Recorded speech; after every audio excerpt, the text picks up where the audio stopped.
talk about baseball, but I gotta say, it ain't like it used to be. It's. I remember talking about baseball from the day spring training start, looking at the players, watching the thing. Now nobody's paying any attention to that until they start making money on April, whatever, when they start. But here we are at Sports Live with Steve and Justin. Take me out to the ball game, sung by Edward Meeker, Edison Ragland.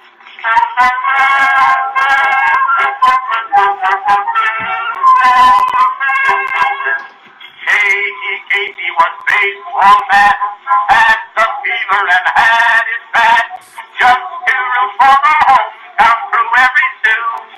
Casey Blue. On a Saturday, her young foe called to see if she'd like to go to see a show, but Miss Kate said no. I tell you what you can do. Take me out to the ball game. Take me out with the crowd. Buy me some peanuts and cracker jack. I don't care if I never get back. Let me root for the home team. If they don't win in the game, well, it's 1, 2, 3 strikes, you're out at the old ball game. Here we have it. The 1908 version of Take Me Out to the Ball Game when it was first written. All that shows me is that, Justin, is that even back then there was such, I mean, you're talking about almost 100 years ago, 120 years Over ago. 100, yeah. Almost 119 years ago when that song was written and popular. And now it's totally different. It's just a totally different thing. That excitement doesn't seem to be there anymore for me. Maybe because it's the looming strike that's coming, or, you know, whatever's going to happen. It's hard to say, but let's talk about baseball a little bit anyway. So how are you, Justin? I'm good, thanks. How are you? I'm good. I'm hanging in. I'm a little tired, but yeah, I'm okay. I'm a little tired too. I didn't do anything. I'm finally getting over being sick. It's nice to have you back. I feel a little clearer today. I feel it's been a while. I sat out in the sun a little bit. Got your vitamin D. Good for you. Yeah, baseball is nearly here, although it's here on the world stage for sure. But I'll tell you, every time it rolls around this time of year, when we start to thaw out and you see the green grass and you could smell the fresh cut grass for the first time in the spring, and you get that morning dew, you just know baseball is here. And it's still got that same feeling for me when you first recognize it all over again, coming out of the doldrums of the winter. Yeah, I agree. I mean, that's what today reminded me of, that first warm day, being outside, and it reminds you of baseball. It reminds me, and I know it reminds you. Baseball used to be the sport because it was in the summer. There were many games. You used to be able to afford to go. You know, there was always a game. Somebody never wanted to go. Somebody had tickets, or you bought them, or when you played Little League, Little Leagues got the tickets in the upper decks. My father was in a union. There would be union events that would go, and all the guys he worked with would go, which were, my father worked in a factory, and all my uncles worked there, and my cousins. Everybody worked there but me. They knew better. And my other cousin, who worked there 2 days, and they hated him, so they, you know, they're like, it's an assembly plant. You know, they assembled automobiles, and they tortured my cousin. He was left-handed. They would give him right-handed jobs where he had to climb under the car and screw in a bolt or 2 bolts and then come back out. And, you know, they do 60 cars an hour. So you're doing that 60 times, once every minute. And it's a right-handed job, and he's left-handed. They tortured him. You can only imagine how that went. I think it was a couple of days before he got fired or he quit. I don't know. I'm sure he did his best. Yeah. Yeah, it's nice this time of year when you start to settle into the oncoming baseball season and you're sifting through, what used to be what you only read in the paper. Now, baseball, it's 24 hours and it's every day, just like football. And it's nice though to have the break of the off season because I think you need that. You need to step away for a minute, recharge, clear your head, watch a little football, and then when Great. baseball starts, the season doesn't really get rolling until June or maybe even the All-Star break at this point. But it's nice not to be saturated with it 24 hours a day, 7 days a week like the NFL. Today's NFL free agent frenzy was too much for me. I was like, I want to hear more about the World Baseball Classic. Well, I just saw something pop up on my screen. It just happened. The Bears traded wide receiver DJ Moore to the Bills. Well, we talked about that, right? We talked. The Bills. So I guess Diggs is out in Buffalo. Right. Or I'm sorry, he's with the Patriots. He's been out. Good upset. But we knew they needed wide receivers, and we knew Moore was going to be on the move after what happened in the playoffs. Yeah. So anyway, let's not talk about football because it's all flashing up on my screen here on my right. So I'm trying not to look, but they're like everybody's flipping out. There's all kinds of posts. So let's stick with baseball for a minute. Let's at least talk about what we're looking at. The teams are finished and starting. Where do you want to start? It's funny you said the teams. The first thing that popped up was Israel eliminated, and I had to I had to look twice to make sure we were talking about baseball. So it's interesting how the format plays out. I guess it's a random drawing, or at least they try to match teams right evenly, so to speak. I guess you don't want all the top teams in one competition to start the format, but it looks like Team USA loaded up.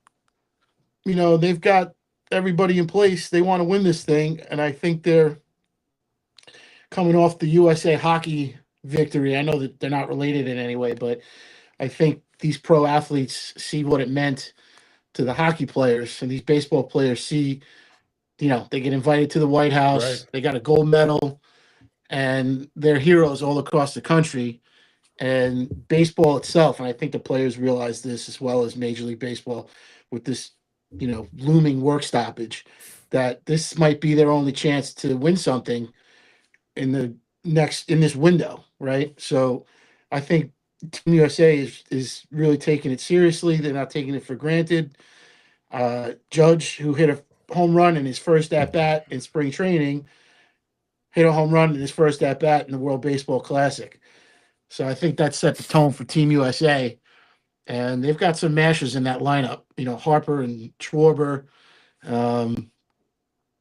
I like the collection of players. The pitching staff is top notch. I know it was Skubal was trying to decide whether or not he was going to pitch again for Team USA, and critics were hammering him about taking time to make that decision. But there's big money on the table here for that guy, and look, I would never be in that position. I'd want to play for Team USA. I know he wants to, but it just came across my feed that he won't pitch again for Team USA, which is I think it's a shame, but I can't really, it's weird, criticize him for whatever his decision. I'm sure he had to have discussion with his family and his agent and everything. You know what? I don't even care. I mean, play wherever you want to play. It's World Baseball. It doesn't feed the same to me. No, it doesn't, because I think hockey, these guys all came from these countries. All right. Yeah. How many people from Israel are playing in the Major League Baseball? I mean, come on. I have to look at the roster. I'm sure there's a few, because I know you can play. You don't have to play for the country you were born in. You can play for your heritage. So they allow that, which I think is cool. I think that I agree. Allowing guys to play. You want the talent in the World Baseball Classic. It's not an amateur event like the Olympics used to be. So you want all the best talent out there if it's feasible.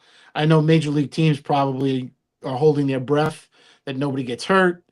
But you know, outside of U.S. born players or U.S. players solely, these other Right. countries give everything they got, and you see it on TV when you, especially when you watch Puerto Rico play the Dominican Republic. The stadium is on fire from the first Right. pitch to the last out, and it's incredible. It's incredible atmosphere. Dominican Republic is an exception to everything. You know what I mean? Because Yeah. all those ball players come from there. New York fans are, have a large Dominican, fan base. Sure. I'm sure there are other places too, but living in New York, I mean, every person you meet that came from the Caribbean is either from Jamaica or from Dominican Republic. I love to see that baseball is that popular and that Puerto there's Rico, a fervor too. for it in these other countries, Mexico, Puerto Rico, Cuba. I know it's mostly Latin America, but the fans, the Japanese fans, are just as rabid as they are. Well, I know it's a Japan different is- culture altogether, but Right. I mean, you can't tell me that they're not vested in their national team. Nationalism these days is kind of poo-pooed in certain circles, but at least in baseball, it's celebrated and it's revered, and it gives you a rooting interest. It makes the games more watchable. I like it. I really, I get a huge kick out of it. I love that it's competitive for the United States, and we can't take for granted, because I don't think have we ever even won the damn thing. I don't think we've ever won it. No. Right? Started in 2006, so it's already 20 years old. So it's pretty incredible. I mean, my problem is the timing of it all. It's during spring training. I mean, it should be, it's good for the World Baseball Classic, but it's not the same. It's not the same, and we really should be talking about Major League Baseball. Maybe baseball needs to consider the 2-week break, like we discussed with basketball and hockey. Maybe that's. I agree. That's where it should take place. The trouble is pitching, right? Other guys are less likely to get hurt. Pitchers always get hurt, and if especially this time of year, these guys aren't going more than 4 or 5 innings, or based on pitch count, they're not going more than 5 or 6 innings, I would imagine. Until Major League Baseball figures out what the heck is going on with arms being blown out. I don't know if it's people are throwing hard from the time they're 12. Yep. Or what? But there's something going on where all of a sudden these arms get blown out, because it didn't happen 100 years ago. I mean, not 100 years ago, but 100 years ago, it didn't happen. look at the innings pitched. It didn't Bob happen. Feller or Warren Spahn or these guys. There weren't relief pitchers. Tommy John surgery didn't exist until when? The 70s? It was named after a guy who pitched. He had to be at least a player. Yeah, right. So it didn't exist before that. You didn't hear stories about guys blowing out their arms and getting cadaver parts put in and coming back from injury like that. They just either pitched through it or he lived by Tommy John. We used to go past his house. Oh, wow. You see Tommy John? So the World Baseball Classic, I mean, I don't know that it could ever replace Major League Baseball, but when you consider the amount of talent that's available, and it's limited, right? But it's the best players in the world. They're entering this window now where, are we going to have baseball next year? Probably not. It's conceivable, though horrific, that we might not have baseball in 2027 or 2028. Right. So these players, if given the opportunity, a World Baseball entity of some sort might be the way to go. And this might change the sport forever. I mean, I know that's kind of a nuclear option, but it's definitely here to stay. I don't think it's going anywhere. It's so popular, and it's not like they have. Olympic baseball is not the same as it was. I don't even think that they even have Olympic baseball anymore in the Summer Olympics. It depends where they play, right? The reason it was here when we're Summer Olympics, which are going to be here, right? They're in LA. LA. The home team gets to pick what they want to do. Of course, I'm sure we picked flag football this time, but everybody's texting me. It's 69 degrees. No, I live in a tunnel. So I know that I could see the entire golf course in back of me now, because all the snow is all the melted. snow is gone. And they took down all those trees, what didn't fall, and now you can see the whole golf course. It's really a nice look. Anyway, so and I see this conversation too online about who's the best player in baseball. And when people do not say Aaron Judge, I am mystified. It's one of two guys, and but for me, Ohtani doesn't play. I know I'm a homer, but for me, it's him. But Ohtani doesn't play the same, right? He's a pitcher, He got whatever, and he doesn't hit every day, whatever. It really, really is Aaron Judge. I don't care what anybody says. Every game he's there hitting homers and playing. He's a beast. To me, Ohtani's an amazing player. He does things that no one's ever done before. There's no question. That doesn't make him the greatest player in baseball at this time. I think people hunker down on their argument for their player, but both of those players are iconic players, and they are both faces of the franchise, so to speak, for Major League Baseball. Right. And if you're Major League Baseball and you can't sell Aaron Judge and grow the sport, shame on you, because this is a guy who's got an incredible backstory, and I was told by Susan Waldman that Aaron Judge, she referred to him as a foundling because he was abandoned by his parents on the side of the road, and the people who took him in, adopted him. It's an incredible story. She told me that he was atypical of his generation because he gets it. He knows his place. He's a humble guy. She had nothing but nice things to say about him. When I asked, what it was like, this was back in 2017, right after Girardi got fired, 2018. And I was taken aback by that because I didn't expect that answer. Right. And it changed my perspective of, I didn't really know who he was, but that just kind of made me want to root for him. And she said that in spring training, they have a wall where they put players' names, I guess, if they make the team.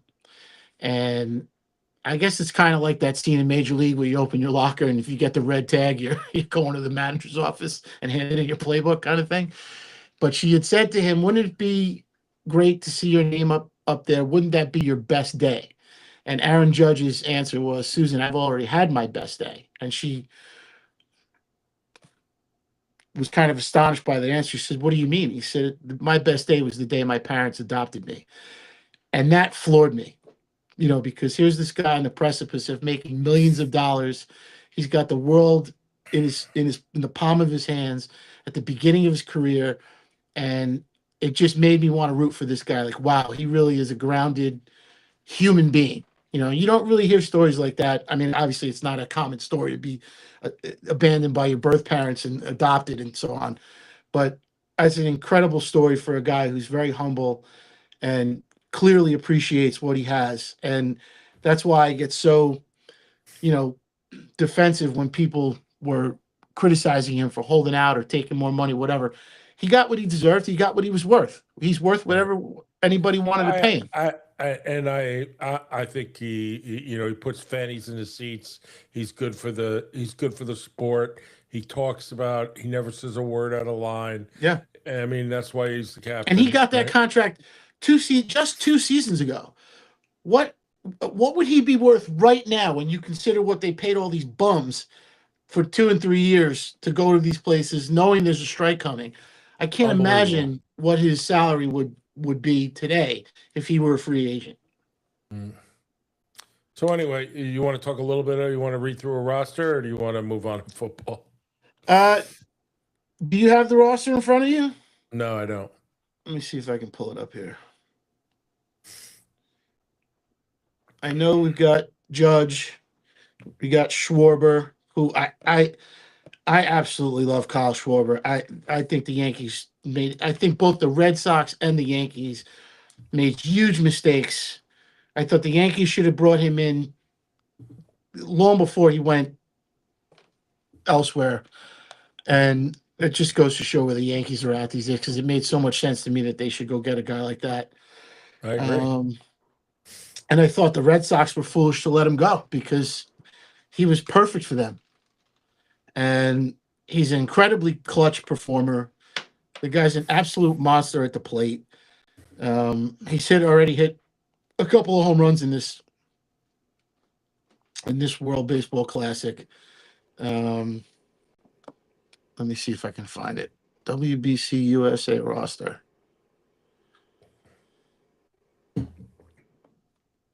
I'll tell you a side story.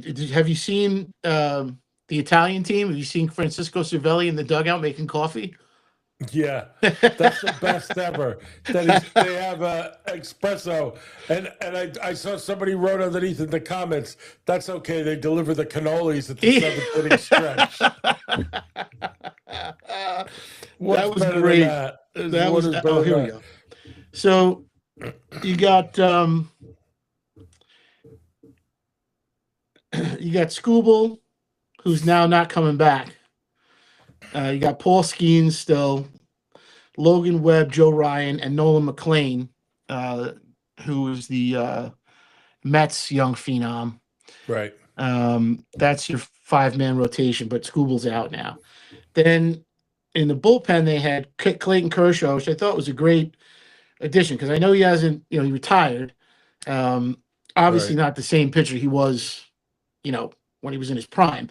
But I think that's a great addition, because he can, if he throws his arm out, who cares, right? He's going to play to the max if he gets an opportunity here.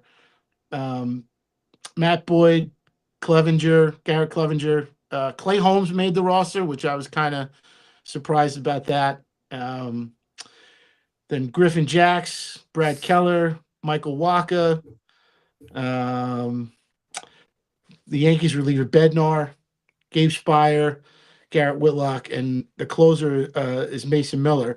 And it's it's interesting, because you'd think that maybe they wouldn't just label or name somebody the closer, especially considering that it is still spring, and these guys don't have all the innings under them. I thought maybe they would do like kind of a closer by committee or matchup thing or whatever, but they've got a pretty decent pitching staff, and I know there's extra players, right? There's like the lineup, the roster's got it's more than a 25-man roster. Down on the bench, you have Will Smith as a backup catcher, I think, right? Bryce Turang, Ernie Clement, Paul Goldschmidt is on the team, and another former Met, Pete Crow Armstrong,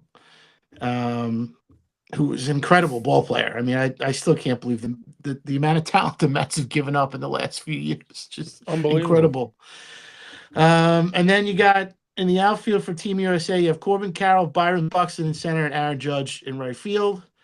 And you have Bryce Harper at first base, Gunnar Henderson at second base, Bobby Witt Jr. is playing short, and Alex Bregman at third. I mean, that's a pretty formidable offensive lineup as well as defensive. And then Cal Raleigh behind the plate, the big dumper. So you would imagine he's probably going to have a few blasts in this series. And it's going to, it's going to get tougher from here on out for Team USA. And then somewhere in there, I know I didn't mention, but somewhere in there is Kyle Schwarber. I guess he's the DH, and he's already hit 2 huge bombs for Team USA. So I like the lineup. Some say it's the best lineup they've had. I don't know about that. I know it's probably the best pitching staff they've had, at least from the starting position. Well, that's because pitchers seem to be more inclined to go play. It used to be that the teams didn't want them to play so much, and I think teams have lost control of their players in that way. So, yeah, it's funny because Major League Baseball helped promote this, right. but then the owners it's kind of like when you have that friend that you're in a I hate to say it this way, but you're in a bar fight and they're holding you back, but he's pushing you from behind. It's a weird dynamic, to say the least. Well, that's because they want the publicity. They want the money. They don't want to risk, the player. Yeah, it's here to help promote the sport on a global level, because clearly Major League Baseball wants to move into the global market, and this is a way to do that. They better do something, because they're losing. You know what they should do? They should worry about bringing young people in. They haven't done any of that. So, I mean, I think it'll be easier to talk about Major League Baseball when we get closer to opening day, and this is over. And I think it's good. I think we talked about what we need to do, and we can move on to. It's a passionate event, that's for sure. I mean, when you see the international crowds, they're into it. So that's nice to see that. Right. I want everybody to realize that we are going to talk a lot about baseball when it's more relative. It's hard now with the WBC to talk about these teams and what they're going to have. It's also hard with the looming strike. It really, really just makes us think differently about things. So I don't know. Do you have anything else to say on it, or do you want to move on? No, the strike is the one thing that kind of perplexes me. But I think we know the answer to that is that baseball is looking to move into the global market, and they're going to promote the crap out of this. Obviously, if Team USA wins, that helps them tremendously. I wish they had a commissioner that knew what he was doing. I really don't think he does. I just don't think they have him personally, but I just don't think he has the mindset for this. I think over the years the commissioner's gotten weakened because he became a puppet, through the steroid crisis, for lack of a better word, that they just let it all go on, and they're being held hostage by the sports writers. Selig weakened the whole position by his behavior during that period. Having a former owner as a commissioner is a stupid idea. Oh, Bud Selig was terrible. I mean, he went to court more times. Horrible. So he might be one of the worst human beings in the history of ever. I don't know. So we'll leave it with that. Just let everybody know this is our favorite word. Baseball is our favorite word. Baseball. God, I love this. Baseball.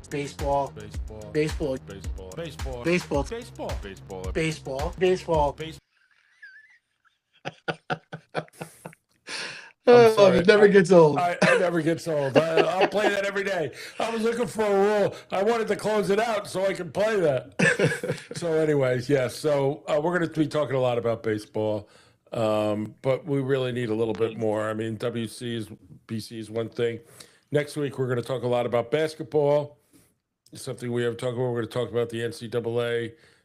That's always a great event. And we're going to talk more. We're going to have a special guest on. You'll hear more about that next week, right? Yep. We'll have Keith Spillett will join us from the American Basketball Hall of Fame, and we'll talk about that a little bit. And we'll talk. It'll be selection Sunday, the day before, so we'll have all the tournament teams, and we could probably break down the 4 brackets.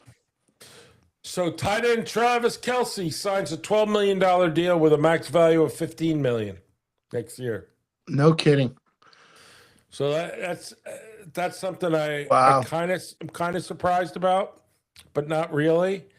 The other thing I'm not surprised about either is that Tua was released and he signed with the Falcons a 1-year deal, and realized this is the part of the gig that I'm impressed the Dolphins did, and that is they're going to take a 2-year cap hit for $99 million split over the 2 years. That's incredible. That's an incredible hit, but it's got to be done. Yeah, got to be done. Absolutely agree. It had to be done. I still think it was foolish for them to make that deal in the first place, but you know, I hope Tua stays healthy. That's all. I don't care if he wins or not. I just hope he stays healthy. Michael texted me that Stefanski's going to get him in the Pro Bowl, which at this point I'll believe anything because pretty much everybody goes to the Pro Bowl now. So if he earns it, good for him, though. So corner, I'm just reading what just happened. The Bills signed corner D. Alford, 3 years, $21 million. So that's a big thing for the Bills. Release quarterback Danny Jackson, safety Taylor Rapp, and wide receiver Curtis Samuel. So that's big. Giants re-signed their offensive tackle Jermaine Almanora. Yep, 3-year deal, $39 million, which includes $26 million guaranteed. That's big. I heard the Giants were looking at Elijah Vera Tucker. Yeah, I heard that too. But maybe that's their move, and they won't go that way. Yeah, the Jets made some moves. I didn't see I saw the Jets. So the Jets traded a 7th-round pick for Minkah Fitzpatrick, so he'll come in and play safety. Now Fitzpatrick is, he's still young enough that he's a factor, and I think we'll see what Aaron Glenn can get out of him. They signed a defensive lineman, Joseph Osai, 3 years, $36 million. They signed another defensive lineman, Kingsley Enagbare, 1 year, $10 million. And then they brought back Demario Davis, the linebacker, Demario Davis, 37 years old. So, still can play football. But at 37, I don't think you're expecting him to be around. I think they gave him a 2-year contract. So I'm thinking that the Jets are definitely going to take Bailey with that number 2 pick and get a pass rusher. And then earlier today, I saw 3 different mock drafts that all had the Jets trading with the Chiefs, moving from 16 up to, I think the Chiefs have the 9th pick, but then the Chiefs signed somebody. So I don't think that's going to happen. I think that was speculation, but I could still see the Jets moving up because I think they're in a good position to do that, to move up to take Sonny Styles.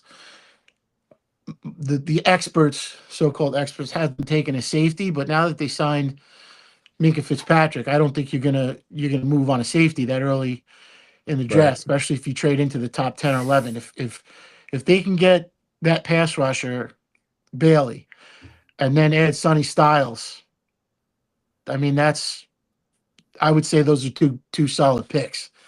And if they pan out, you're gonna have a pretty formidable defense. Right. I don't know how you're going to pay all these guys if they pan out, but I mean, that's how you got to do it. They had a lot of room. They had a lot of room. They do. And I think they're set up. And like we said earlier, the beginning of the year, football year, that, this was maybe on paper, it looked like the same old Jets, but I aside from their head coaching situation notwithstanding, the GM seems like he's got a pretty good handle on things. I still have to wonder if part of the plan is that they know a head coach that they want will be available come this time next year, or post Super Bowl, whatever, unless Aaron Glenn turns it around. But I don't know if you saw it. Did I send you the video of him sleeping at the draft before Bailey got picked?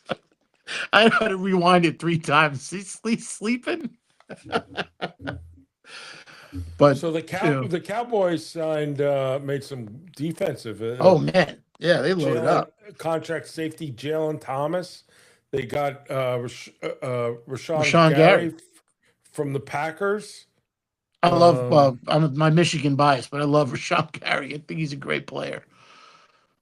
I know that they were talking about bringing in. God, why can't I get Max Crosby from the Raiders? I know that was kind of where everybody thought the Cowboys were going to go, but that didn't pan out. I guess because he was. They must. I don't know if they were in on that in terms of making a deal in the trade, but you know I'm just surprised that the Packers let Rashawn Gary go. He's a good player. Yeah, but sometimes you got to shuffle the deck. You got to give him that. Sometimes you need to shuffle the deck, and that's pretty much what they're doing. Yeah. You need people that don't realize how horrible they are to work for.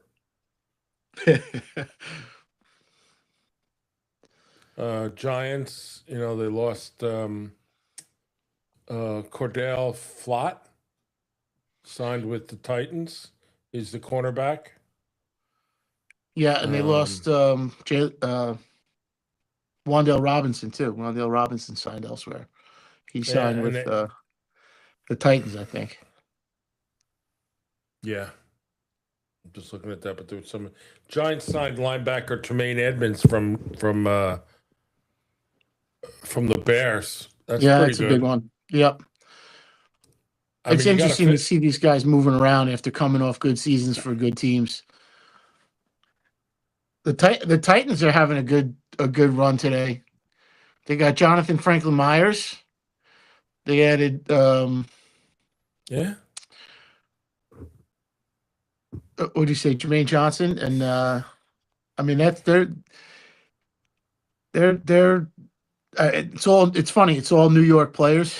They're signing Jets and Giants, but players love to play for their coaches. So it's shaping up to be a pretty formidable roster in Tennessee.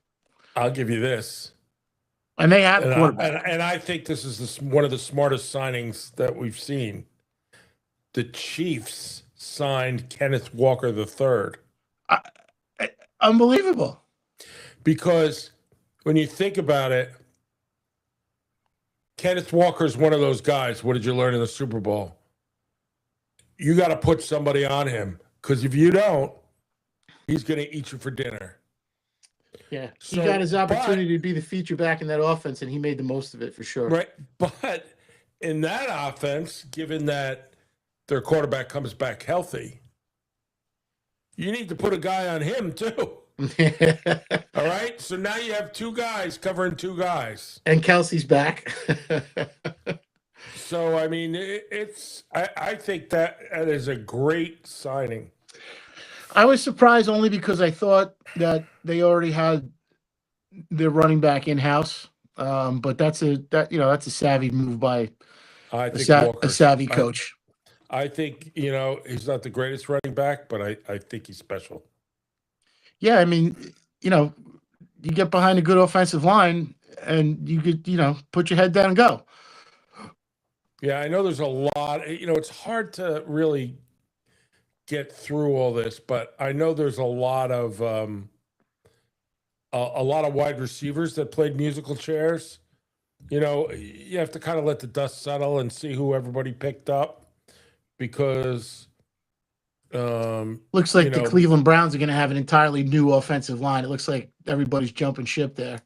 Yeah, but they picked up a couple guys too. Yeah, which they're forced to, right? Well, I don't know that they had anything worthwhile in their offensive lines. Their defense has got all the talent. Johnson reached an agreement, and he's a free agent guard.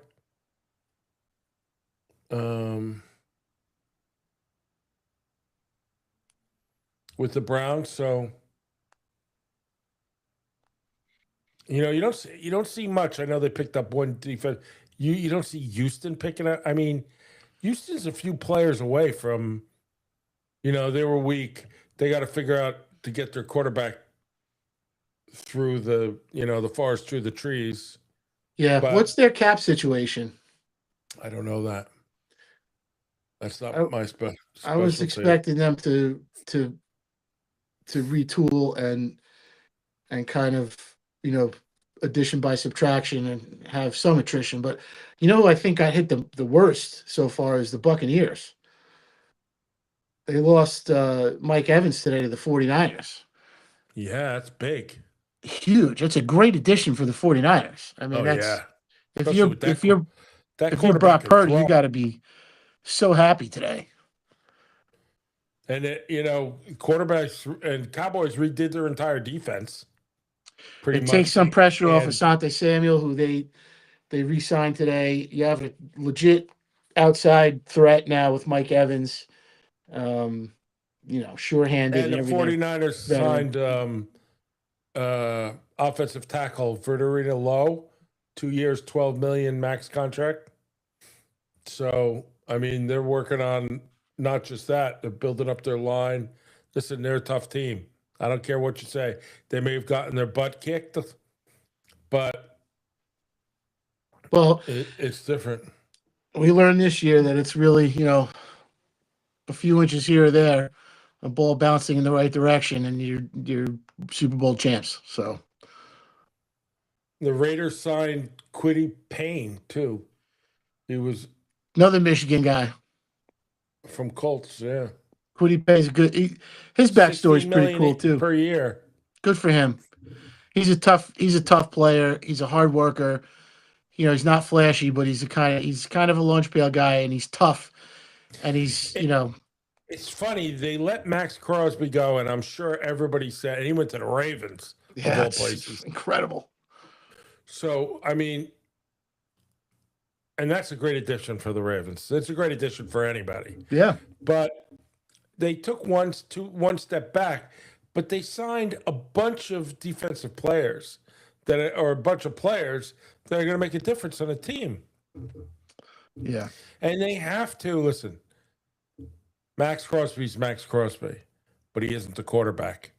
He could save a game for you, but he can't win a game for you. And they're putting in this quarterback that all roads are going to lead to him, right? Everybody's going to be talking about him. Is he as good as he says he is? Who knows? But when you get to the NFL, things change. But they're setting themselves up to cultivate a rookie quarterback. They're doing everything they can to build around him, which is that makes sense. I think when you say that, you say to yourself, if you build a good team around him and he doesn't pan out, you're not going anywhere. Right. You're not forget it, let's go home. You're going to get rid of him and put somebody else in. Yeah. So they're going to do everything they can. I mean, I would imagine Brady's, he knows what he's doing. He's got a plan. He knows that, they're probably going to be playing from behind in a lot of games. So they need to protect their quarterback more so than they need to rush the passer. You're probably not going to win a lot of games the next year or two.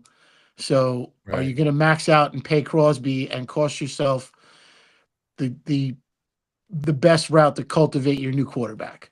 So I think it's a great move for them. I think that's and then in year 3, when you get if he turns the corner and you get him to the next level and he's panning out and he proves that he belongs and he's making all the throws, et cetera, like we say all the time, progressing, then you go out and you sign the free agent pass rusher, free agent cornerback, you go get a linebacker, you can put that together to make a championship run. I mean, that's what the Rams do, right? I mean, they're at the top of my list. Yeah. And you haven't seen them make any moves because I guess they're working on the draft. The Commanders made a lot of moves. They re-signed Mariota. They signed a defensive tackle, Tim Settle, 3 years, $24 million.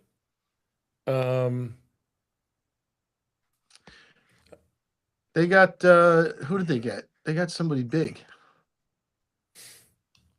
Who, the Commanders? The Commanders. Yeah, they got a wide receiver at the I forget who it is. Oh, they got Mariota. Yeah, you said they got Mariota. Oh, they got Adafi Owa. Oh, yeah. 4 years, $100 million. Yeah. He had a great end of season last year. The deal includes $68 million guaranteed. Guaranteed money. That's incredible. You know, what are you going to do?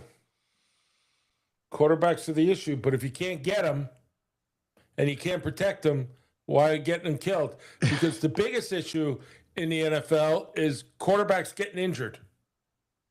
Everybody's getting injured. It's not just quarterbacks, but yeah, when your quarterback goes down, it's game over now. And that's why people are hiring better second string quarterbacks that working with the system, that want to be these second string quarterbacks, that realize they can get their opportunities. Listen, that's why all the ex-Jet guys all got a job originally. Well, they became all, second string quarterbacks. They had 4 or 5 years worth of experience. Right. A lot of Bears lost people left and right. Oof. And the Titans signed a lot of people. Here's who's this? Trevon Smith. Titans are not done. They came to terms with, cornerback Anthony Taylor, former Saints star. And then he had a 3-year deal, $60 million with a $42 million guaranteed. How about the Cardinals? What's going on? I know Kyler Murray's not. They knows. You think they know? They haven't done anything. No, but didn't they? They just signed. I know they signed the running back from the Falcons. They got Tyler the backup quarter from the Chiefs, Minshew or whatever his name is. Yeah, that's who they signed. We know Kyler Murray's not coming back. I think the biggest signing for the Raiders was Tyler, the center. Linderbaum, Tyler Linderbaum. Listen, here's a guy that has a lot of talent, Kyler Murray. No one believes that he has any heart. I believe he has heart. It's his size, his height. No, you know what they say about him? That he doesn't, he could have played baseball. He doesn't seem that into it. He's disinterested. I mean, that's the guy you want to spend money on? I think I don't know if I believe that part of it. It's a lot of the critique on him. A lot of the critique on him. I wouldn't go after him in free agency, but I think he takes some undue criticism as well. Well, is that nobody reached out and signed him, right? There are a lot Not of yet. people that need quarterbacks. Not yet. Because he wants so much money. Well, there's one team I know I don't want to see him in a uniform. I'll just leave it at that. But I think he goes to Miami. I've thought that the whole time. I really do. On top of them getting Malik Willis? Malik Willis. You think he's a starter? They gave him a boatload of money. I mean, it's where is that? Over 2 years. No, he went to Miami, Malik Willis. He got 3-year deal worth $67.5 million with the Dolphins. He got a $22 million signing bonus. That's a lot of money. I guess I don't need him. And then his 2026 salary is only $1.2 million, fully guaranteed, but then 27 fully guaranteed $21 million. And then a roster bonus in March of 2028. You know what that means? That means he's going to the Jets. I knew you were going to say that. He's going to the Jets. They're going to think he's the best things. Can you see Woody out there? We signed this great quarterback, drafted #1 overall or whatever he was. I'm pretty sure he was. Yeah. A great quarterback. We got him in. Yeah, because nobody else wanted him. And you're going to pay him twice what he's worth, and he's going to be out there. And he's going to be one of the little green men. So coming from Mars. In my 2 Jets threads today, after Malik Willis signed with the Dolphins, I said to both threads, I hope this doesn't force the Jets to do something rash, knee-jerk, and stupid and sign Kyler Murray for more than he's worth. Because I think there's other options out there for them. And I think they have to get to next year. They have to get to next year's draft. I hate to say it, but they need a top quarterback. I don't know who it's going to be. I know everybody's saying Arch Manning, but maybe he'll pull a, what's the kid from Ole Miss? Didn't want to come out. He's trying for his 9th year of eligibility just to avoid playing for the Jets. But we'll see what happens. I maintain this. I don't think the Jets should draft a quarterback at all. This year, next year, the year after that. They don't know how to cultivate quarterbacks. They just don't. It's not in their DNA. So, especially on the heels of Sam Darnold telling you, I didn't learn anything when I was with the Jets. Crucial piece of information. He didn't know how to break down a defense. He didn't know how to read a defense.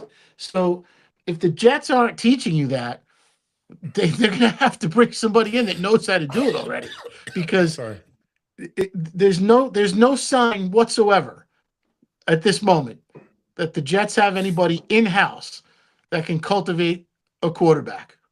Zero sign. So I don't think they should get Kyler Murray because he's not that guy, right? If you told me they were going to get Kirk Cousins, I'd be okay with that because at least Kirk Cousins can read a defense and could probably run the offense by himself if they're only going to be concerned about, taking care of the defensive side of the ball, because their defense was atrocious last year.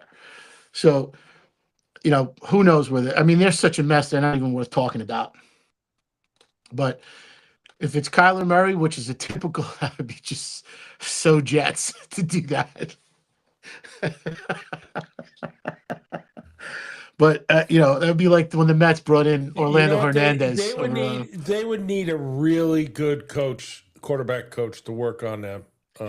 Well, they have Frank Reich, so they do have that going for them. I know, but Frank Reich wants a quarterback who's 6'4" or better, 6'3", and Kyler Murray's not that guy.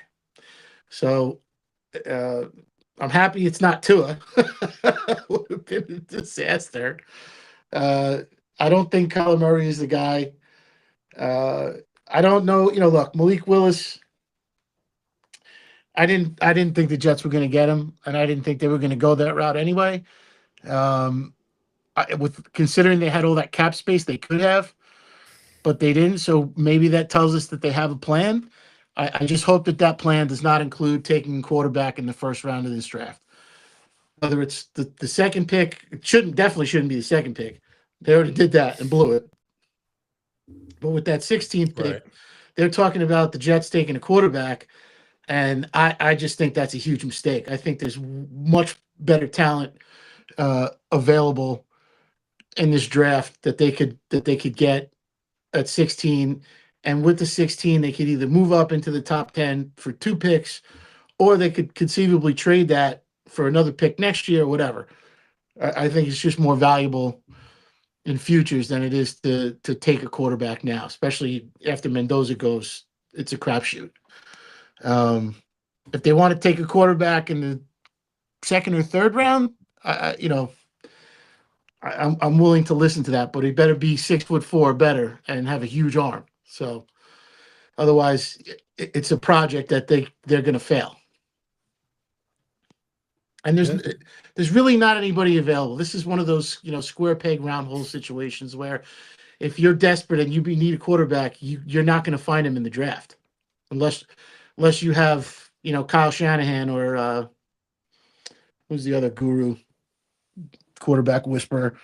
Maybe it's Frank Reich, but I'm not putting all my stock in that.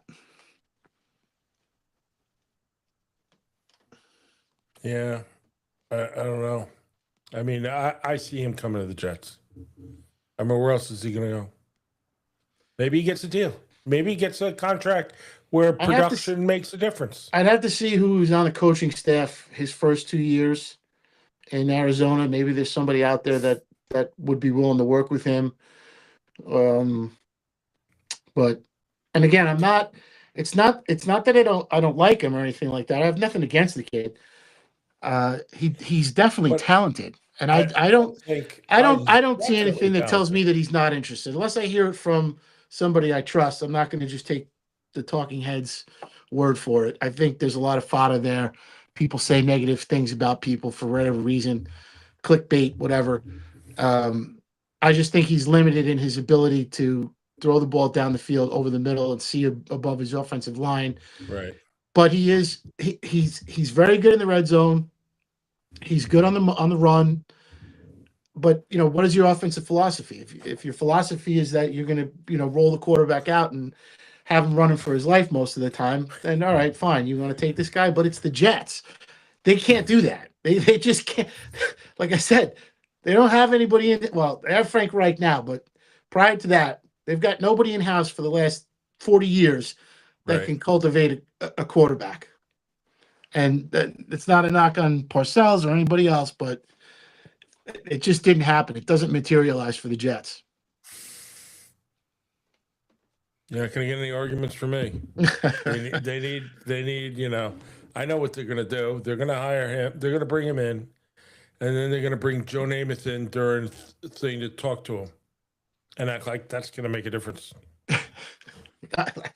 I mean, does it not sound like the Jets? They're gonna right. They'll bring Joe Namath in. He's gonna give you the stars and stripes, right?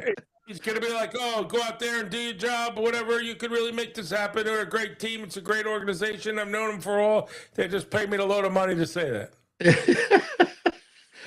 As he cozies up in his fur coat, in his coyote coat. When he was playing, he owned a restaurant, Bachelor's 3, or a bar like club, Bachelor's 5. It was something like that. And my brother-in-law and sister used to go all the time, hoping they would see him. Because my brother-in-law was a huge Jet fan. They had season tickets. He had season tickets, and he lent them to me once. Gave them to me once. It was at Shea, the last row at the top of Shea Stadium. Wow. Needless to say, it was cold, and I'm not sure any of the bathrooms worked up there, and they were dark, and people just went in there and went on the floor, kind of thing. But they were, better than whatever. And it's funny because he tried to give me the tickets where OJ broke the record. And I was like, remember the weather was really bad, and I didn't go. I can't blame you. I mean, who wants to see them play? Even then. Oh no, they were really bad then. I got to tell you, so we didn't even talk about the Giants, and I know today they signed Tremaine Edwards to a 3-year deal. Yeah. But there's something missing there. I can't put my finger on it, and I know that Don't you think the coach knows that now? Do you see some of the statements he makes? He sounded like he's in the Twilight Zone. Oh, we're gonna be great. He stands up and takes applause at the Knick. Was it the Knick game or was it the Ranger game? I think it was the Knick game. It was a Knick game. He's standing there, and they're all chanting, Yeah. And he's like standing up, taking a bow. Bow. It's like you say about the Emperor's clothes. If you look at the Jets and Giants objectively, take our fandom out of it. If you're analyzing the NFL and you see all these other cities that have less money than New York, building and playing in these tremendous brand new stadiums. Yeah. You look at the Giants and the Jets and say, those two teams are sharing that stadium? Are you kidding me? How can that? They should have their own stadium for home games and a traveling stadium for away games. They should just bring it with them. They have so much money available to them. But it's really disheartening, I think. If you're, I know Woody, he built an ode to himself out in Jersey. Why? I'll never know. But it's his money. Yeah, I know. It would have been more palatable for me, I think, to see them, do something in tandem with either the Mets, even though the Wilpons are involved, but that Belmont project, I mean, that was where they should have been.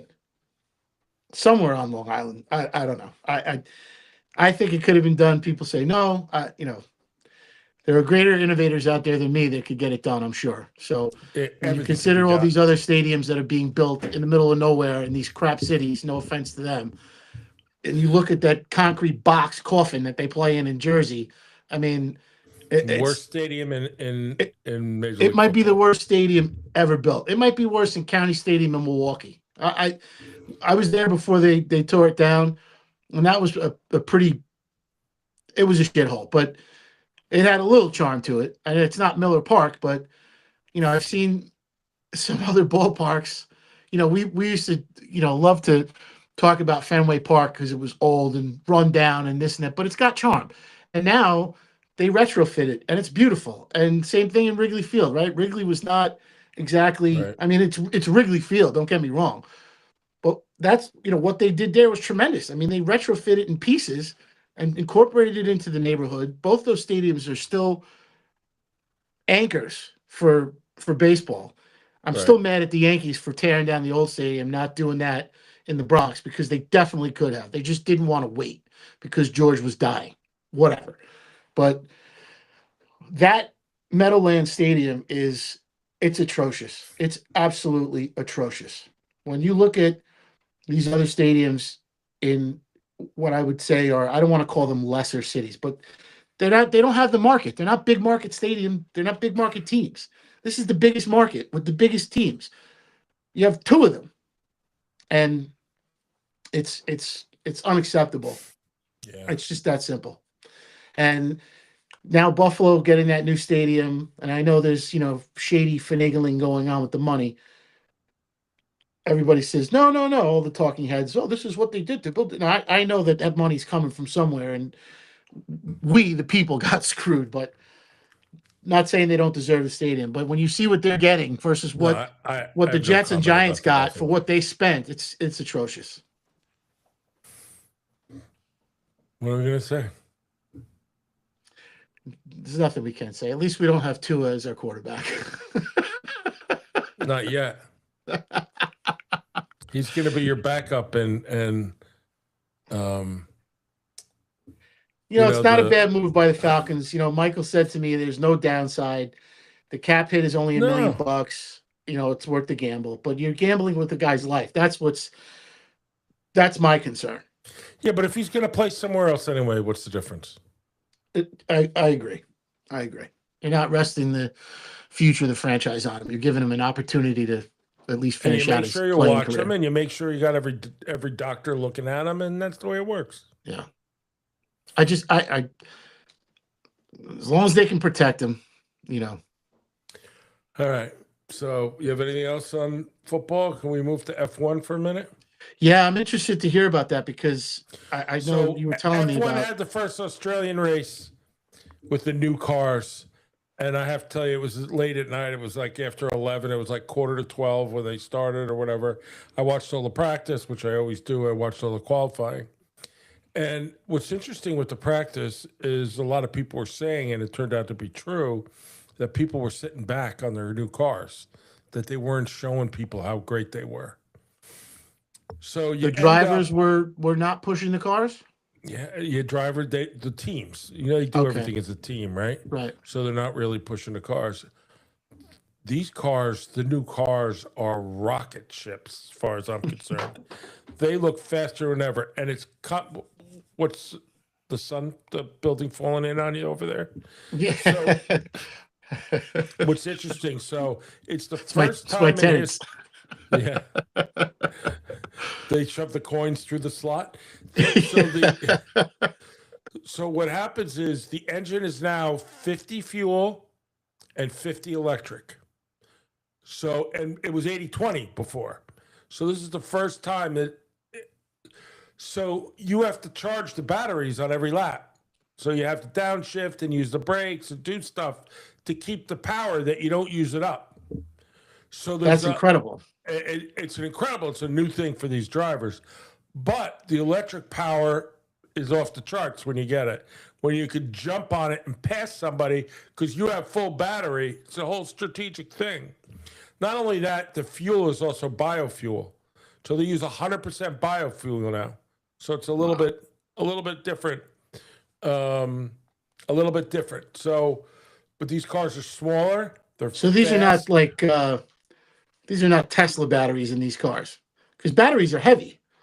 I know, but I don't know what's going on in these cars. I can tell you that it's like you look under them and there's like nothing there. They're like open. It's like a skeleton to some extent. The car's smaller. They're lighter. They move. Are they safer? They're safe. They're all safe. I saw. Well, that wreck that I saw 2 years ago, the female driver that flew up into the building, that was F1, right? No, there's no female F1 drivers. Was it? They're trying to bring female in, but they're never going to be F1 for years and years. Oh, there was a big wreck. I thought it was F1. So now all these drivers, and it turns out the power had shifted. You know, what happened was at the end of last year, they knew it was the end of the cycle for this car. So Ferrari didn't invest any money in it. Now the two top, the four winners, two Mercedes 1 and 2, Ferrari 3 and 4. And I think Ferrari could have won. They made a little strategic difference under the yellow flag kind of thing. But what I found really interesting is that Kimi Antonelli wrecked his car in qualifying. Oh my God. I'm sorry, in practice, which is like 12 hours before qualifying. Is there anybody else on the track, or is it's just one driver? There's still some issues with some of the cars. His rear brakes, I believe, locked up. Jeez. And he just went 90 degrees into the wall, bounced off the wall, and smashed into the wall on the other side of the track. So he wrecked the front and the back and the back end of the car. You know, they worked that car around the clock. They got it. They didn't make the first qualifying. They didn't come out right off the bat, but they were out before the time ran. He ends up qualifying and comes in second behind pole. No kidding. Amazing. That's incredible. Incredible work by Mercedes. But you realize when you see all the when all the cars come, I mean, Mercedes and Ferrari spend 500, 600, 700 million a year on their team. They have 500, 600 people working for them, where the other teams maybe spend 300 or 250 million and have a couple of hundred working for them. So, you know, there's some aspects. Incredible. Just the money is, I looked up, you know what, the guy that won, you know what he makes a year? $35 million. The driver? The driver. Without incentives and without promotions or whatever he does for people. That's his base salary, $35 million. Wow. I mean, God bless him. I'm sure Hamilton makes 50 because Hamilton's a racer, boy. You watch him race, you can't give him an inch. He loves his car. Loves the car. Couldn't say anything. Staggering amounts of money. Staggering amounts of money. Just to go see it, staggering. So, I mean, you really need to go to a foreign country. So this is in Australia. And it was the beginning of the race. I want to say the first 10 to 20 laps. Mad. Ferrari and Mercedes passing each other. Jockeying for position. And twice on a lap. I mean, just eating each other for dinner. But at the end of the day, I think it was strategic. But they realized they have cars. They have the car. They have the car to win. So they're essentially figuring out strategy right now still, because the cars are newer and the batteries versus gasoline. You may know what the strategy is. Another word is, the other part of it is to execute it, right? So it probably executes different than you think it. Like Max Verstappen totaled his car on what they call the foundation race.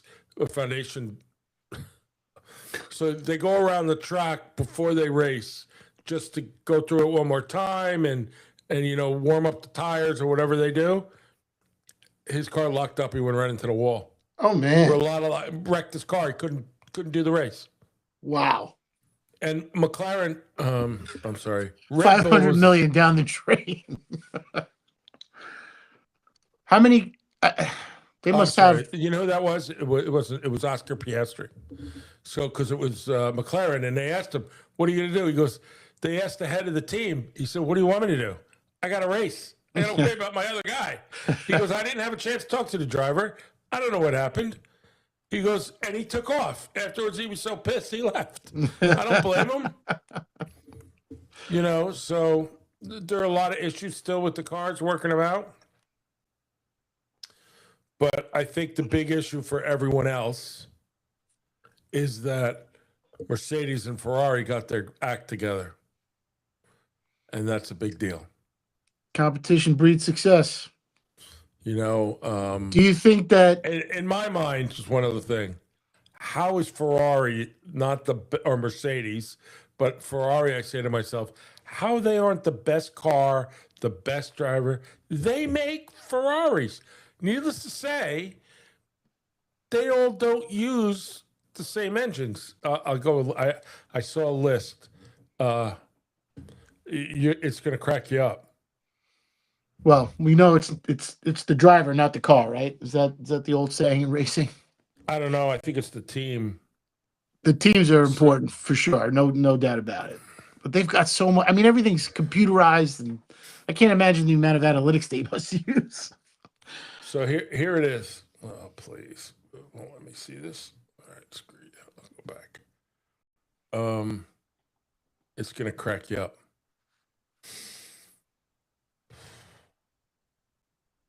So, all right, 2006, Q1, new manufacturers. Major manufacturers are Mercedes, Ferrari, Honda, Audi, Red Bull, Ford. That's new. Red Bull, Ford. Red Bull Ford. Okay. Made their own engines. So here it is. Mercedes engines. You're going to crack up at this. Mercedes, McLaren, Williams, Alpine. 4 different engines. All Mercedes engines. All Mercedes engines. Okay. That's incredible. Why would they have 4? Well, because they make Formula One engines. And the trouble is they try to get them to make to their specs, but that's the way it is. Yeah. Ferrari is in Ferrari, Haas, and Cadillac, the new team. Cadillac is using a Ferrari engine? Correct. That's incredible. That's incredible. So, why bother? And Honda used to be in a lot of engines. Honda racing. They're not anymore. So wait, Red Bull did an agreement with Ford, so they have this Red Bull Ford powertrain where Ford is really built into their specifications. They're in both there, so they're new. So and Red Bull has the money. Red Bull has the money for. They must. They have 2 teams. A freaking. They have 4 drivers. Soft drink, energy drink. Yeah, well, not so soft. Honda is only in. Listen to this. Honda is only in Aston Martin. Honda engines are in the Aston Martin car. James Bond rolling in his grave. And Audi makes their own. Well, Audi has got to be Lamborghini. What is it? Bugatti is all. It's all owned by. Is it owned by Volkswagen? Or what? I forgot what the parent corporate. I think it's Volkswagen, isn't it? What? Who's the parent company for the Audi team? I don't know that. I think it's a kind of a mix. I'd love Volkswagen's got to be in there somewhere, right? I mean, they own Bugatti, don't they? Or they used to. So here's how Mercedes expansion. Mercedes remains the most widely used engine, adding Alpine to their customer after the French team opted out of shutting down its own engine program. So Alpine used to make their own engines. Audi enters full team, taken over by Sauber, a newly owned developed engine. Cadillac joined be the 11th team and initially using Ferrari, units and power boxes. So they probably don't have enough time. It takes a long time to develop these engines. That may change. So Red Bull Ford powertrains, after years of using Honda engines, and they used to use something else. I want to say Lotus. Red Bull, now a collaboration with Ford, make their own engines. Because they moved to Honda from somebody else and they were not happy, but there's no Lotus team anymore. Right. So Ford makes their own engines for this? Yeah. Okay. Chevy's not in this. No Chevys. What do you think goes on? Well, listen, they're heavily vested in NASCAR anyway, but Cadillac is the first American team in years. What is Honda Austin partnership is full-fledged exclusive manufacturer for Austin, which previously used Mercedes. So they used to use Mercedes, and now they changed to Honda. Just like some used to use Honda, and they changed to Mercedes. I'm sure the Honda engines are just as indestructible. Honda makes a lot of stuff. Yeah, no, they're incredible. Is this owned by entities that are just in it for potential bragging rights? Because they're spending incredible amounts of money competing against teams that have been in it for so long. If you're not using your own engine and you're using Mercedes engines or somebody else's engines, it seems counterintuitive. It is, but it isn't. Because building an F1 engine, first of all, or are these just guys with a lot of money that love to race? There's a lot of money. I mean, these engines cost $15-20 million. Yeah. Right? So, I mean, the cars cost $150 million or something. So I mean, crazy. If you're spending 15 or 20 million on an engine, you know what I mean? I'll make one for you. I mean, you think you're not gonna? If they have 4 people using their engines, they're making $100 million. You're making $100 million right there. Yeah. That's incredible. It's incredible. That's incredible. That's all I could tell you. And the Red Bull sponsorship, that's just wild. It's just wild. So yeah, they did a lot of drivers changed hands, and the thing they were talking about was that some of in the lesser team, though they never say it, the PB team. I'm sorry, the Red Bull RB team. I'm reading another update. The RB team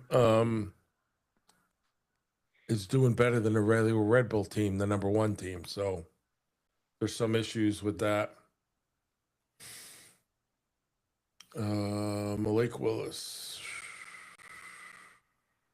Whatever, I'm not going through this again. Get it away from me. 9 hours ago. Anything newer? 4 hours ago.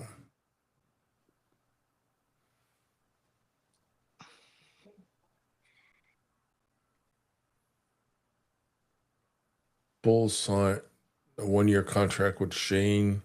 Is that their backup guy? Shane Buechel. Who's this? The who? Bills. Oh, the Bills. Shane Falco? Yeah, you're right. Malik Willis. $67.5 million deal, 45 fully guaranteed. Deal includes a 22.5 signing bonus, a $2 million March 2028 roster bonus. The hell is that? And a 20 million, 20.5 million 2028 salary. That's like a deal. Having your starting quarterback at 20 million.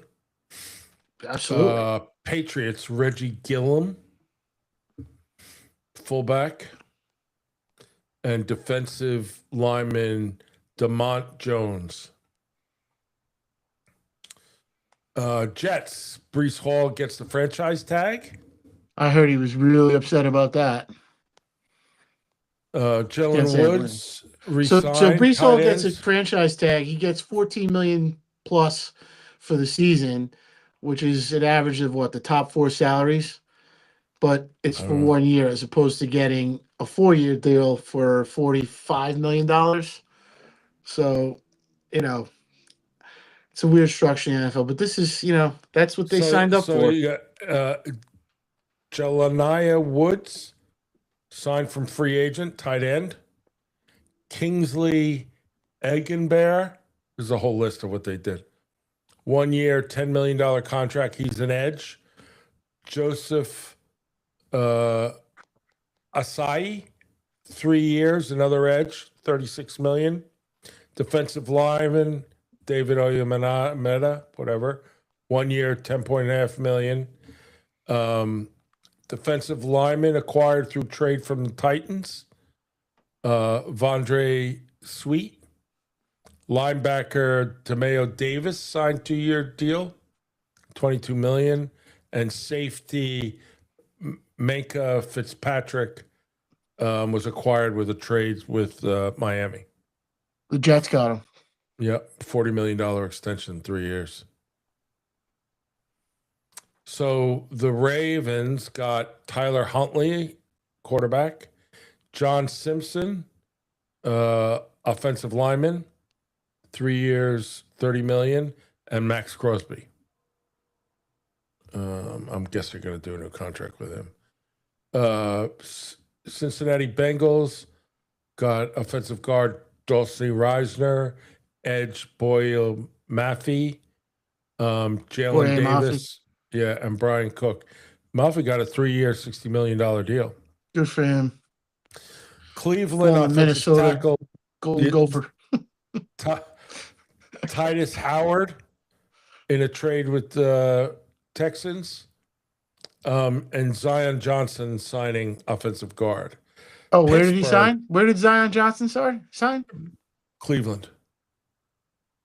3 years, $49.5 million. I'd sign too. Yeah. Pittsburgh, which we didn't hear much about.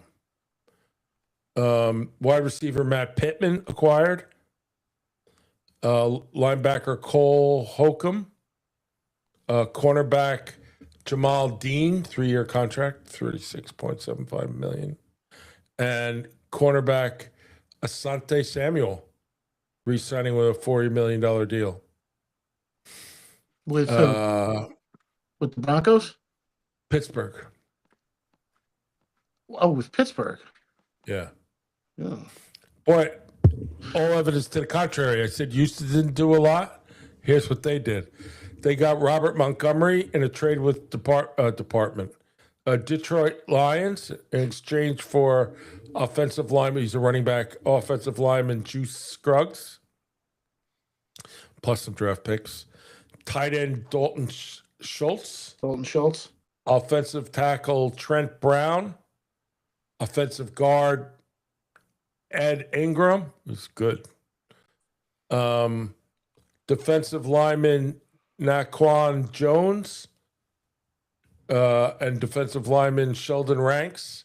Edge Daniel Hunter, 1 year, $40 million deal. Linebacker EJ Speed. Colts. They received the transition tag 1 year with Daniel Jones, which is never even heard of that before. I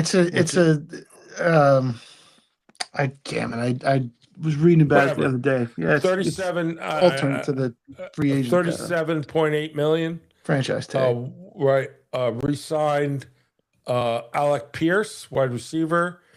2-year deal with edge Arden Key. Defensive tackle trade Colby Wooden with the Green Bay Packers. And kicker Blake Grupe re-signed 1-year deal. Jaguars, they got running back DJ Dallas. Well, they lost their starter, right? Went to Travis Etienne, right? I don't know. Quentin Morris, tight end.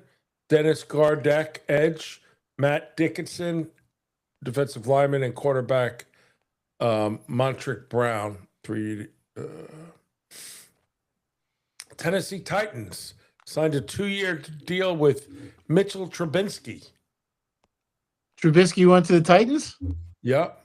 Good for him. Wide receiver Wan'Dale Robinson, 4 years, $78 million. Center That one Austin shocked me that he got that much money.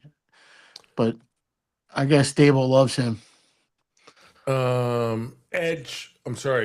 Center Austin Schotman, 1-year deal.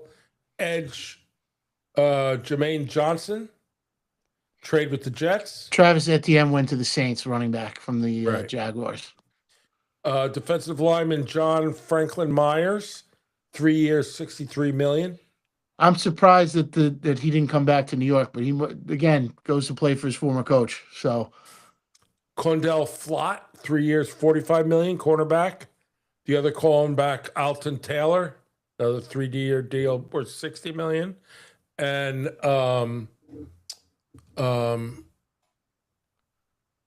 I think safety Morgan Cox, 1-year deal.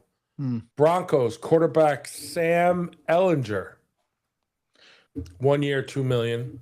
No kidding. Running back, backup. Running back J.K. Dobbins. Dobbins, where'd he go? Denver. Oh, he stayed with Denver? Okay. Resigned. These are resigned Alex Singleton, linebacker, and linebacker Justin Stannard, 3-year deal. Stunard. So the obvious, Kansas City, we know Walker, Kelsey, defensive lineman Chris Tonga, 3-year deal, $21 million. And safety James Winchester, 1 year, $1.7 million. There's still some big names out there. A lot of big names. Big play, big position. Washington edge rusher Jake Martin, not signed yet. Jonathan Allen from the Vikings, another edge rusher, not signed. Although I think he's going back to Minnesota. So I see that Chargers re-signed Khalil Mack. They added a defensive tackle. Was Khalil Mack under contract? Did they give him an extension, or he re-signed there as a free agent? Says re-signed 1-year contract, $18 million. Alec Ingle, he signed a fullback, a tight end, Charlie Kohler. I think Mack's getting traded before, like trade deadline trade. We went through the Cowboys. We went through the Jets.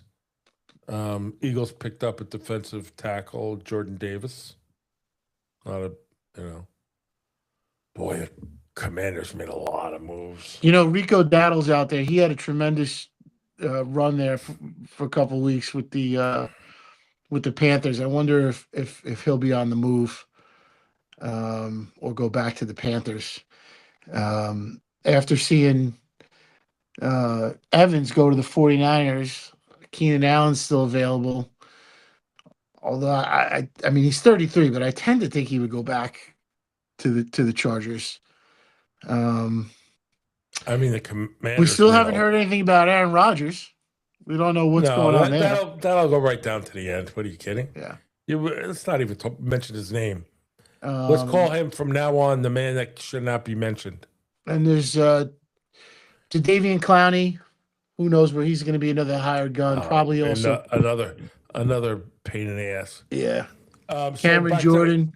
Commanders, they did, obviously. So they got LeMay Tunsil, offensive tackle, 2 years, $60 million. Laramie Tunsil is what do you get? 2 years, $60 million?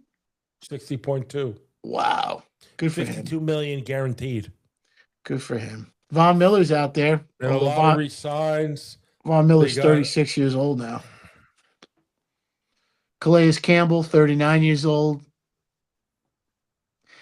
Clavon Chason, who had a good year for the Patriots, a linebacker, he's still out there. I wonder if somebody will steal him away. He's a young guy, though. He's only 26 years old. Vikings did nothing because they don't know where they're at. The Vikings what do they do? That's a place. your favorite quarterback from Arizona may go. Come on. What do they want to do? Put all the money behind that quarterback that got hurt last year? No. They're not going to protect JJ. You can't be vested in his future, and it's not a knock on JJ at all. They've got to keep him upright. They got to protect him. They have to be kicking themselves for not keeping Sam Darnold in the fold. I thought, and who knows? Maybe Aaron Rodgers goes to the Vikings.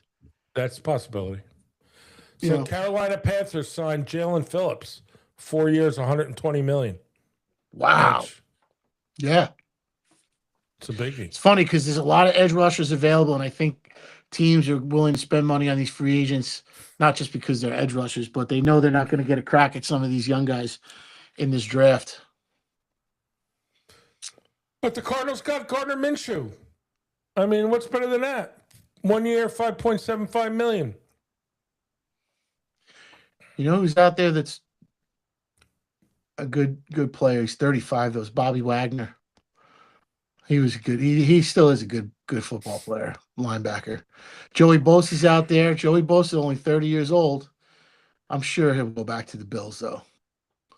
Oh, well, that's enough. Vera Tucker is interesting. I really want to see what happens with Elijah Vera Tucker because I don't think the Jets should bring him back because I don't think they can afford to spend money on somebody they can't count on. That's all right. Not that they, he hasn't been healthy, but I hope he gets a fresh start somewhere and he can stay healthy because he's only 26 years old, and I can't imagine, that if he's healthy, he wouldn't be a good player. I mean, the guy basically was like Joe Klecko for a season playing 3 different positions, but on offense. And then of course Kyler Murray. I just lost my page. Here we go.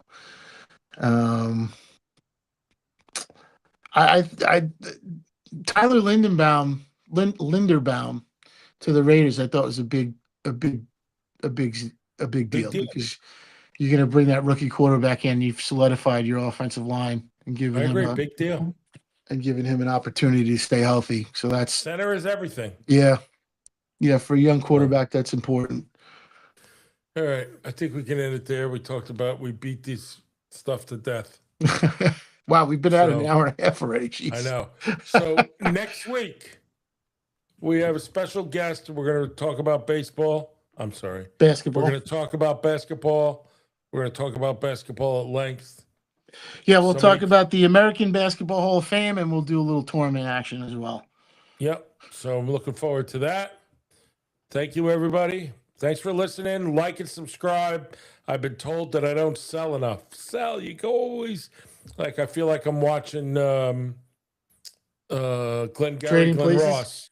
Always be closing. All right. So I want to say, please like and subscribe. We appreciate it.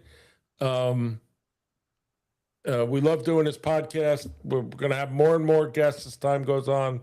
And thank you so much. Thank you. Thanks for having me once again. I'm enjoying it. If I don't see you through the week, I'll see you through the window. I'll see you tomorrow night. Oh, yeah.